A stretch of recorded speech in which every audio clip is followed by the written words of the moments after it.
Yes, in the last lecture, we were discussing about the Newton's first law of motion. And I have said that Newton gave the three laws of motion: first law of motion, second law of motion, and third law of motion. तो हमने इसमें सिर्फ first law of motion को discuss करना start किया था, और देखिए इसमें क्या क्या हमने स्टडी किया था. So first of all I will write first law of motion. First law of motion में सबसे पहली बात, ये जो लॉज हैं ये किसने लिखी हैं? तो आंसर है न्यूटन ने. सो आइजैक न्यूटन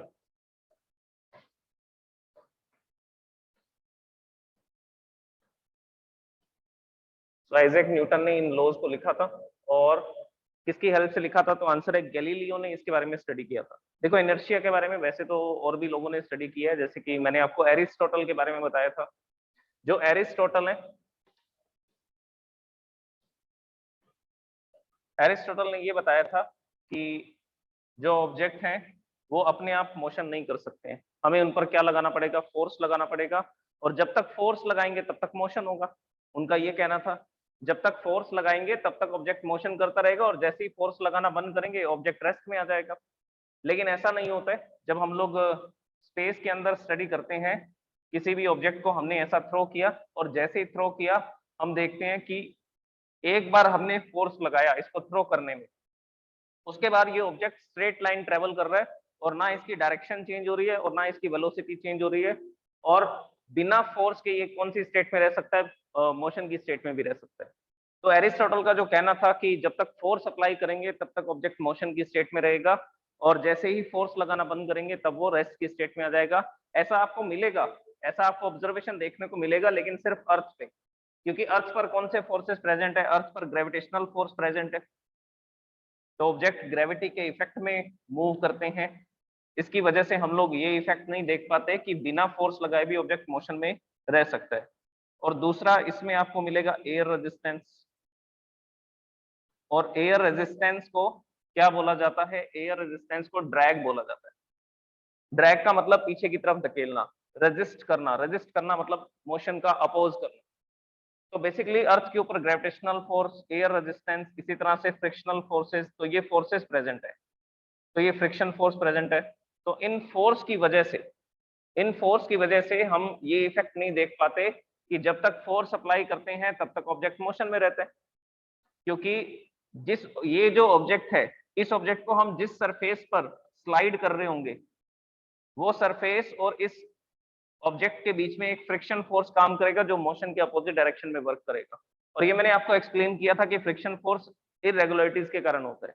जो सरफेस होते हैं वो इरेगुलर होते हैं. जैसे ये फर्स्ट सरफेस है, ये इरेगुलर सरफेस है फर्स्ट ऑब्जेक्ट का. ये दूसरा ऑब्जेक्ट है, ये इसका इरेगुलर सरफेस है. तो ये इरेगुलरिटीज के कारण एक दूसरे में इंटरलॉक हो जाते हैं, और इंटरलॉक होने की वजह से ये मूव नहीं कर पाते. ऐसे फोर्स को हम लोग फ्रिक्शन फोर्स बोलते हैं. तो बेसिकली फ्रिक्शन फोर्स के इफेक्ट के कारण हम ये चीज नहीं देख पा रहे हैं कि बिना फोर्स के भी ऑब्जेक्ट मोशन में रह सकते हैं. तो हम जब तक फोर्स लगाते हैं तब तक इस फ्रिक्शन फोर्स को ओवरकम करते हैं और इस ऑब्जेक्ट को मोशन की स्टेट में देखते हैं. और जैसे ही फोर्स लगाना बंद करते हैं हम देखते हैं ये रेस्ट में आ गया.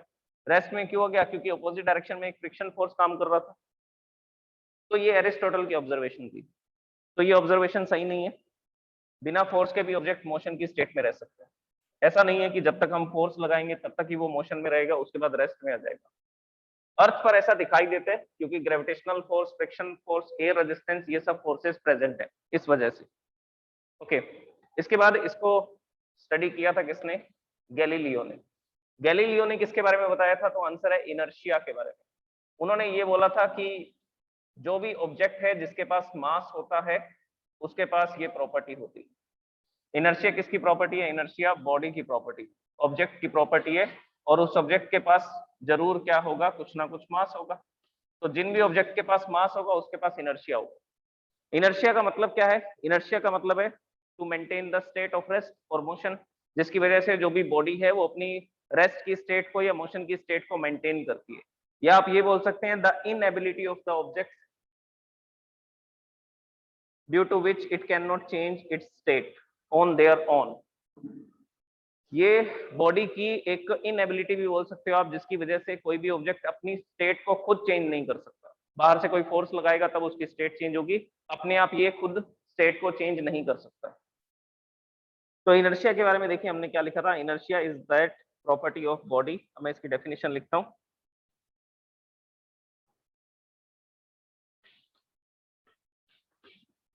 Inertia is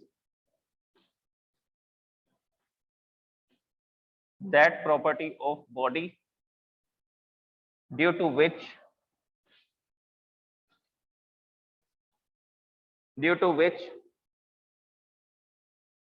it resists a change in their state of motion or rest, due to which it resists the change in their state of rest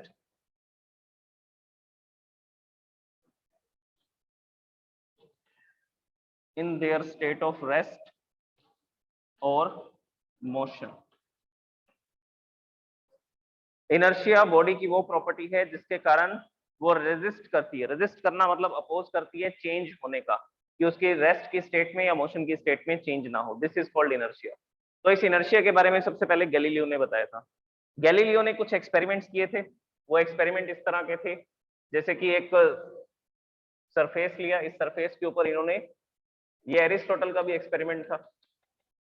तो गैलीलियो ने इस सरफेस पर फ्रिक्शन फोर्स को कम करने के लिए यहाँ पर ऑयल की एक लेयर बना दी। तो ये ऑयल की इस पर लेयर बना दी।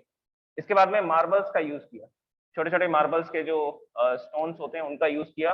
तो उस पर फोर्स लगाया, फोर्स लगा करके इसको जैसे ही इस पर थ्रो किया, ये स्टोन इस पर स्लाइड करता हुआ जाता है।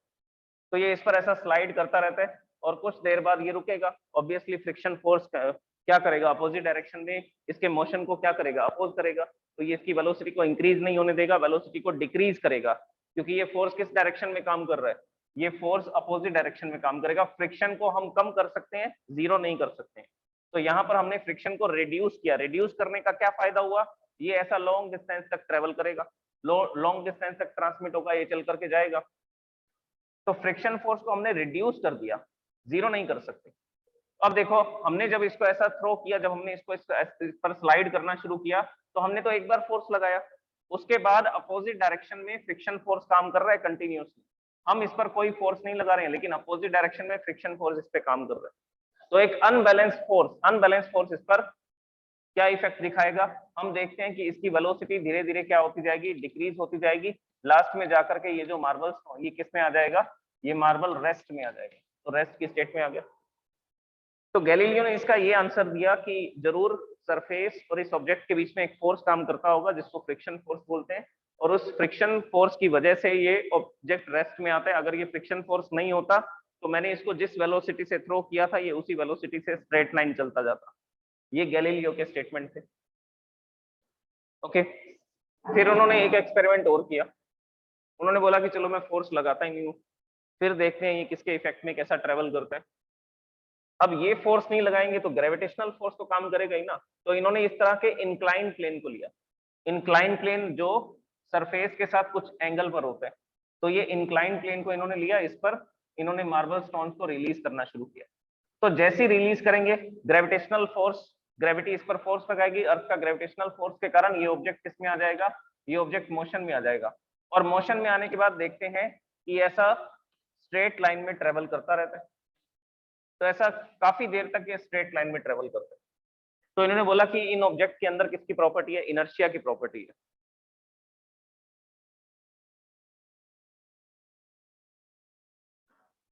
ओके, तो इन्होंने इस मार्बल को रिलीज किया और ये लॉन्ग डिस्टेंस तक ऐसा कुछ डिस्टेंस ट्रेवल कर रहा है, लॉन्ग डिस्टेंस ट्रेवल करता है और लास्ट में जाकर के कुछ देर बाद रुक जाता है। तो उसका कारण तो बता ही दिया, फ्रिक्शन फोर्स है। फ्रिक्शन फोर्स की वजह से ये रुक रहा है। अगर फ्रिक्शन फोर्स एब्सेंट होता, फ्रिक्शन फोर्स नहीं होता, तो स्ट्रेट लाइन में ये ट्रेवल करता ही रहता।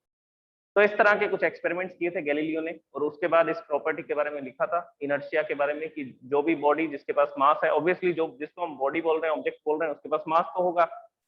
तो जो भी बॉडी है उसके पास कुछ ना कुछ मास है, और उस मास के कारण उसके अंदर एक प्रॉपर्टी होती है। उस प्रॉपर्टी को क्या बोला जाता है, इनर्शिया बोला जाता है। और ये इनर्शिया की डेफिनेशन है, गैलीलियो के थ्रू ये लिखी गई थी। ओके, इसके बाद में जिस ऑब्जेक्ट का मास ज्यादा होगा उसका इनर्शिया भी ज्यादा होगा। तो हम लोग यहां लिखते हैं heavy object. Heavy objects have more inertia than lighter objects. Then lighter objects. तो जो ऑब्जेक्ट जितना हैवी होगा उसके पास उतना ही ज्यादा इनर्शिया होगा, मतलब वो अपने स्टेट ऑफ मोशन या स्टेट ऑफ रेस्ट को चेंज का क्या करेगा, उतना ही ज्यादा अपोज करेगा। अब जैसे कि हम एक एग्जांपल लेते हैं, एक ट्रक है और एक साइकिल है। तो ट्रक और साइकिल दोनों में से किसको रोकना आसान होगा? दोनों मोशन में। जो ट्रक है वो भी 5 मीटर पर सेकंड से ट्रेवल कर रहा है और जो साइकिल है वो भी 5 मीटर पर सेकंड से ट्रेवल कर रही है। अब आप उसके अपोजिट डायरेक्शन में खड़े हैं, आप साइकिल को रोकने की कोशिश करते हैं, कुछ फोर्स लगाते हैं और वो उस फोर्स के कारण रुक जाती है।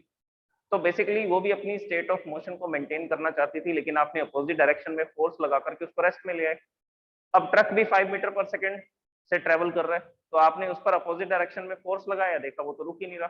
तो आप जो भी फोर्स अप्लाई कर रहे हैं उससे वो रुक नहीं पा रहे। तो इसका मतलब क्या हुआ? It is maintaining it's state of motion. तो वो क्या कर रहा है? वो अपनी स्टेट ऑफ मोशन को मेंटेन कर रहा है। तो स्टेट ऑफ मोशन को मेंटेन कर रहा है बिकॉज इट हैज मोर मास। इसका जो मास है वो काफी ज्यादा है, हैवी ऑब्जेक्ट है, और हैवी ऑब्जेक्ट के अंदर ज्यादा इनर्शिया होगा, मतलब कि वो अपनी स्टेट ऑफ मोशन या स्टेट ऑफ रेस्ट को मेंटेन करके रखेगा।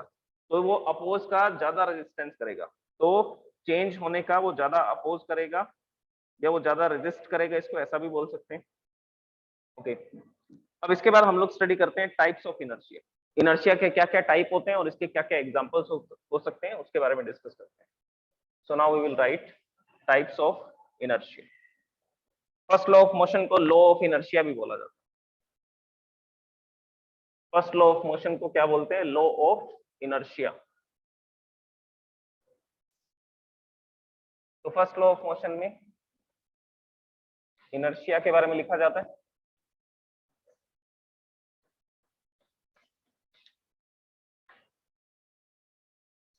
अब देखिए, फर्स्ट लॉ ऑफ मोशन के बारे में लिखते हैं पहले, फिर उसके बाद मैं आपको इसके टाइप्स बताता हूँ। An object remains in the state of rest or uniform motion in a straight line। Inertia के बारे में तो हमने ऑलरेडी लिख लिया। फर्स्ट लॉ ऑफ मोशन लिखते हैं, an object remains in its state of rest or uniform motion। अगर वो रेस्ट की स्टेट में है तो रेस्ट की स्टेट में रहना चाहेगा, अगर वो यूनिफॉर्म मोशन की स्टेट में है तो यूनिफॉर्म मोशन की स्टेट में रहना चाहेगा। An object remains in its state of rest और uniform motion in a straight line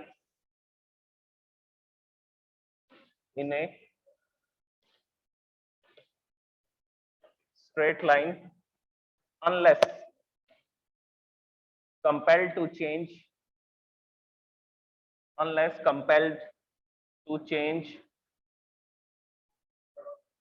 its state of motion, unless compelled to change that state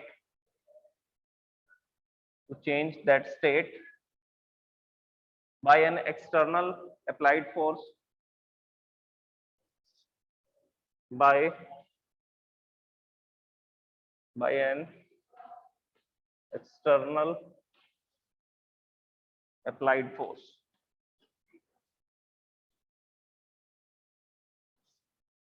So this is the first law of motion। ये first law of motion है। तो first law of motion की statement आसान है, बस इसमें आपको ये याद रखना है, an object remains in its state of rest और uniform motion in a straight line. ये कह रहा है कि ऑब्जेक्ट अपनी स्टेट को मेंटेन करेगा, वो उसी स्टेट में रहना चाहेगा जिस स्टेट में वो है, चाहे वो रेस्ट की स्टेट में है, चाहे वो यूनिफॉर्म मोशन की स्टेट में है। अनलेस कंपेल्ड, जब तक कि उसको कंपेल नहीं किया जाएगा to change that state by an external applied force, to change that state by an external applied force। जब तक कि आप उस पर एक्सटर्नल फोर्स नहीं लगाओगे तब तक उसकी स्टेट चेंज नहीं होगी।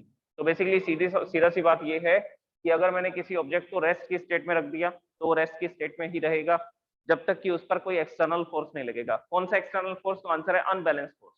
अगर बैलेंस फोर्स है तो ऑब्वियसली वो रेस्ट की स्टेट में होगा। तो अनबैलेंस फोर्स जब तक उस पर काम नहीं करेगा तब तक वो ऑब्जेक्ट मोशन की स्टेट में नहीं आएगा। और अगर कोई ऑब्जेक्ट यूनिफॉर्म मोशन की स्टेट में हमने उसको स्ट्रेट लाइन में थ्रो किया तो 20 मीटर पर सेकंड से वो स्ट्रेट लाइन में ही ट्रेवल कर रहा है। जैसे कि स्पेस की बात करें तो स्पेस में मैंने किसी ऑब्जेक्ट को 20 मीटर पर सेकंड से थ्रो कर दिया तो वो 20 मीटर पर सेकंड से स्ट्रेट लाइन में ट्रेवल करेगा।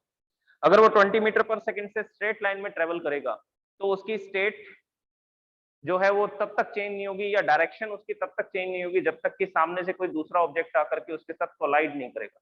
तो जब कोलिजन होगा, कोलिजन के दौरान उस पर फोर्स लगेगा तो हो सकता है कि उसकी वेलोसिटी बदल जाए, हो सकता है कि उसकी डायरेक्शन चेंज हो जाए, या ये भी हो सकता है कि वो ऑब्जेक्ट रेस्ट में आ जाए।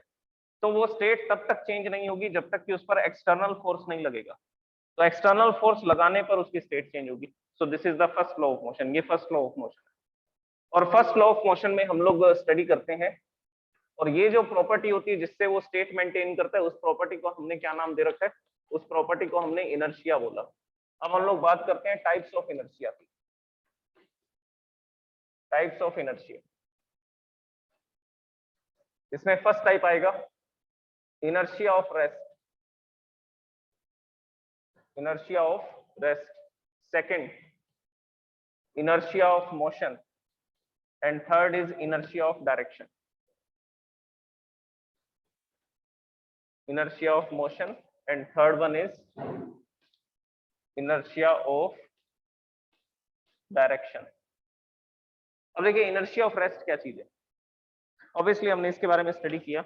अगर मैं इस डेफिनेशन में ये वाली स्टेटमेंट हटा दूं और यूनिफॉर्म मोशन हटा दूं तो N object remains in its state of rest, इसके बाद आपको ये नहीं लिखना यूनिफॉर्म मोशन वाला, क्योंकि हम लोग इनर्शिया ऑफ रेस्ट के बारे में बात कर रहे हैं। Unless compelled to change that state by an external applied force. तो आपको इसमें क्या लिखना होगा? इनर्शिया ऑफ रेस्ट में स्टेटमेंट यही रहेगी, स्टेटमेंट यही रहेगी, बस आपको ये वाली लाइन को स्किप करना है, uniform motion in a straight line. इस लाइन को यहाँ से स्किप करना है। तो इस लाइन को यहाँ से स्किप करोगे तो क्या स्टेटमेंट बन जाएगी? N object remains in the state of rest unless compelled to change that state by the external applied force. This is called inertia of rest. तो कोई भी ऑब्जेक्ट रेस्ट की स्टेट में होगा और वो उसी स्टेट को मेंटेन करेगा, उसी स्टेट में रहना चाहेगा जब तक कि उस पर क्या नहीं लगाया जाएगा? जब तक कि उस पर एक्सटर्नल फोर्स नहीं लगाया जाएगा। सो this is called inertia of rest. अब इनर्शिया ऑफ रेस्ट के क्या क्या एग्जांपल हो सकते हैं? तो इसके बहुत सारे एग्जांपल्स हैं। जैसे कि हम लोग क्या करते हैं, कारपेट को साफ करते हैं, इसी तरह से एक ट्री को जब शेक करते हैं, हिलाते हैं, तो उस समय पर क्या होता है, उसके जो फ्रूट्स होते हैं, जो लीव्स होते हैं, वो डिटैच होकर के नीचे गिर जाते हैं। तो बेसिकली इसी के तो एग्जांपल हैं इनर्शिया ऑफ रेस्ट के। अब देखिए एग्जांपल्स के बारे में डिस्कस करते हैं। इनर्शिया ऑफ रेस्ट इसको डिस्कस कर रहे हैं और इसकी डेफिनेशन मैंने आपको बता दी। स्टेटमेंट यही यूज करेंगे। इनर्शिया ऑफ मोशन में क्या लिखेंगे? इनर्शिया ऑफ मोशन के बारे में जब बात करेंगे तो हम इसमें ये वाला हटा देंगे, स्टेट ऑफ रेस्ट। तो ये ऑफ रेस्ट वर्ड हटा देंगे, फिर क्या बन जाएगा? An object remains in its state of uniform motion in a straight line unless it is compelled to change that state by external force. तो जब इनर्शिया ऑफ मोशन लिखेंगे तब आपको ये वाले वर्ड यूज नहीं करने, ऑफ रेस्ट वाला वर्ड यूज नहीं करना है। ऑफ रेस्ट और नहीं लिखना है, डायरेक्ट स्टेटमेंट लिखोगे तो वो इनर्शिया ऑफ मोशन की डेफिनेशन बन जाएगी। Anyways, now we are discussing about the inertia of rest.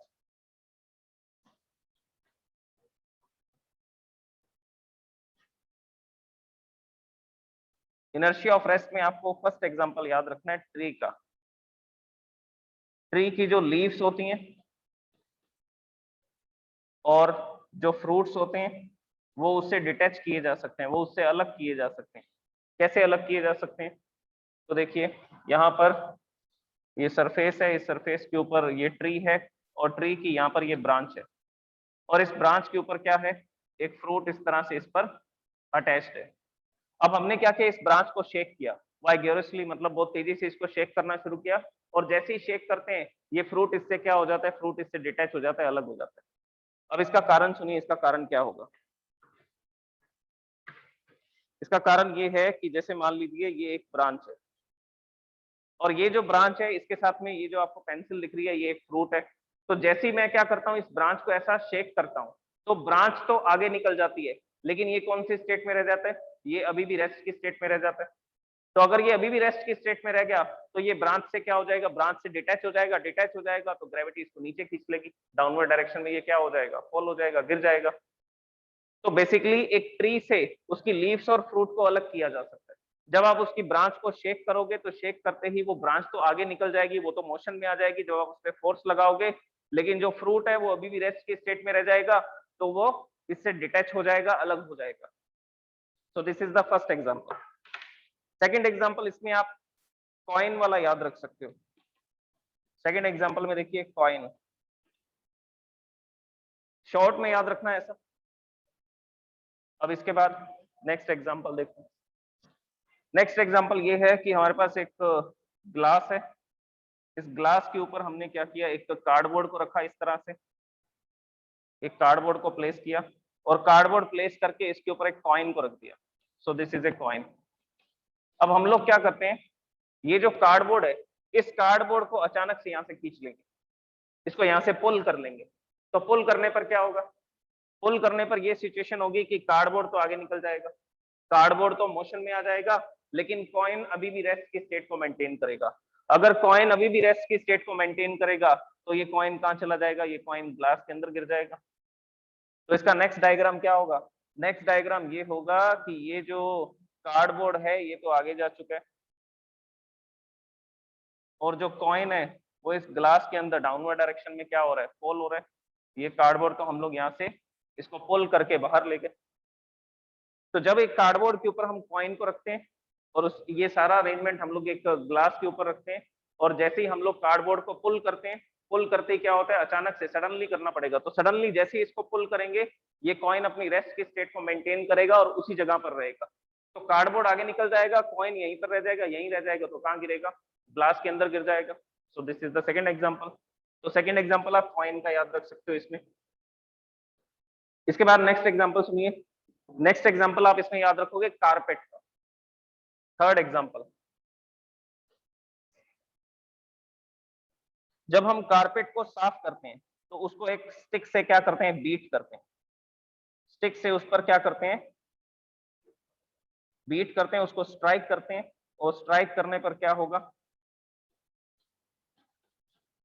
Strike करने पर ये होगा कि जो कारपेट है वो तो आगे निकल जाएगा, लेकिन उसके अंदर जो डस्ट के पार्टिकल्स हैं, तो मेरे पास ये स्टिक है, मैंने स्टिक से क्या किया, एक कारपेट था उसको मैंने बीट किया, तो बीट करते क्या हुआ, कारपेट तो उस फोर्स लगने के कारण आगे निकल गया, लेकिन उसके अंदर जो डस्ट पार्टिकल थे वो अभी भी रेस्ट में रह गए। वो अभी भी किस में रह जाएंगे, वो अभी भी रेस्ट में रहेंगे। तो रेस्ट में रहेंगे तो क्या हो जाएंगे, वो अपने कारपेट से, जिस कारपेट के अंदर वो थे उस कारपेट से डिटैच हो जाएंगे, अलग हो जाएंगे। अलग होते ही ग्रेविटी के इफेक्ट में वो नीचे गिरने स्टार्ट हो जाएंगे।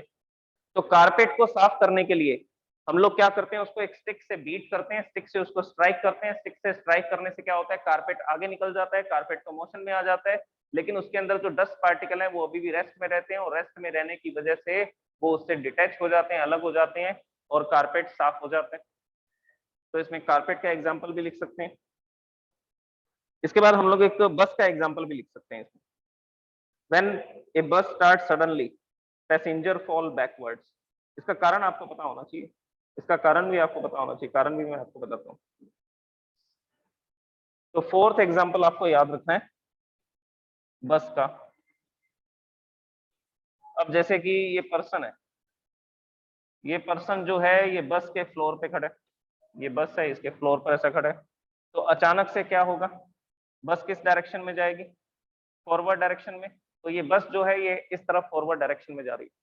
तो बस जब सडनली स्टार्ट होगी तो इसकी अपर बॉडी तो अभी भी रेस्ट में रहेगी, ये जो अपर हाफ बॉडी है ये तो अभी भी रेस्ट में रहेगी, और जो इसके पैर हैं, जो इसकी लेग्स हैं, जो इसके, वो किसके कांटेक्ट में है, वो बस के फ्लोर के कांटेक्ट में। तो जब बस आगे की तरफ जाएगी तो इसके जो लोअर बॉडी है वो बस के साथ आगे जाएगी, और जो अपर बॉडी है वो अभी भी रेस्ट में रहेगी। तो ये किस तरफ गिरेगा, तो आंसर है backwards. When a bus starts suddenly, the passenger falls backward. तो ये पैसेंजर किस तरफ जाएगा, ये पैसेंजर पीछे की तरफ एक जर्क महसूस करेगा, झटका महसूस करेगा, और बैकवर्ड डायरेक्शन में गिर भी सकता है, बैकवर्ड डायरेक्शन में गिर भी सकता है। तो इसका एग्जांपल क्या हुआ, फोर्थ एग्जांपल क्या हुआ, when a bus starts suddenly then the upper half body of the person will remain in the state of rest and tends to remain in the state of rest, और वो state of rest में रहना चाहेगा। And the lower part of the body becomes in motion, वो किस में आ जाएगा, वो मोशन में आ जाएगा। And the passenger will fall backwards, और पैसेंजर किस तरफ गिर जाएगा, पीछे की तरफ गिर जाएगा। तो इसमें आप ये बस का एग्जाम्पल भी याद रख सकते हो। और एग्जाम्पल के बारे में सुनो, कैरम बोर्ड के बारे में सुनो। कैरम काउंटर्स होते हैं, कैरम काउंटर्स होते हैं, हम उसको स्ट्राइकर से हिट करते हैं, स्ट्राइकर जिससे स्ट्राइक करते हैं। तो नेक्स्ट एग्जांपल इसमें आप कैरम काउंटर्स का याद रखोगे, कैरम काउंटर्स। काउंटर होते हैं ब्लैक कलर के, व्हाइट कलर के, एक काउंटर होता है रेड कलर का होता है। तो कैरम काउंटर की हम लोग क्या करते हैं, स्टैक बनाते हैं। तो देखिए स्टैक का मतलब क्या है कि उन कैरम काउंटर्स को एक के ऊपर एक रख देते हैं, इस तरह से एक अरेंजमेंट लगाते हैं। जैसे हम लोग किसी पार्टी में जाते हैं तो वहां पर प्लेट्स की स्टैक बनी होती है, तो सबसे पहले ऊपर से प्लेट उठा लेते हम लोग। तो ये एक स्टैक बनी हुई है जिसमें ये कैरम काउंटर्स है। These are the carrom counters and this is the stack of the carrom counters. ये इसकी स्टैक है, ये एक अरेंजमेंट है जिसमें एक के ऊपर एक हमने काउंटर्स को रख दिया। और यहाँ से हम लोग स्ट्राइकर को लेकर के आते हैं, स्ट्राइकर को फोर्स लगा के पुश करते हैं तो ये हाई वेलोसिटी से जाता है, और ये सबसे नीचे वाला जो कैरम काउंटर होता है इसको यहाँ से बाहर निकाल करके ले जाता है, और स्ट्राइकर तो आगे चला जाएगा। जो ये स्ट्राइकर है ये तो कैसा चला जाएगा, ये तो आगे चला जाएगा, ये तो स्ट्राइक करके आगे निकल गया। और ये किसको बाहर ले जाएगा, तो कैरम की जो सबसे, ये जो कैरम काउंटर की जो स्टैक थी, तो सबसे नीचे वाला जो काउंटर था ये उसको बाहर निकाल देगा, और पूरा का पूरा स्टैक ऐसा ही रहेगा। तो कैरम काउंटर की जब हम स्टैक बनाते हैं और स्ट्राइकर से सबसे बॉटम वाले, सबसे नीचे वाले कैरम काउंटर को हिट करते हैं, तो वो कैरम काउंटर यहां से निकल करके बाहर चला जाता है, लेकिन ये स्टैक ऐसी की ऐसी रहती है। तो ये कौन सी स्टेट को मेंटेन कर रही है, तो आंसर है स्टेट ऑफ रेस्ट। तो कैरम काउंटर का ये जो स्टैक हमने बनाया है ये रेस्ट की स्टेट को मेंटेन करता है, और सबसे नीचे वाला जो कैरम काउंटर है वो कोलिजन के कारण यहां से निकल करके चला जाता है।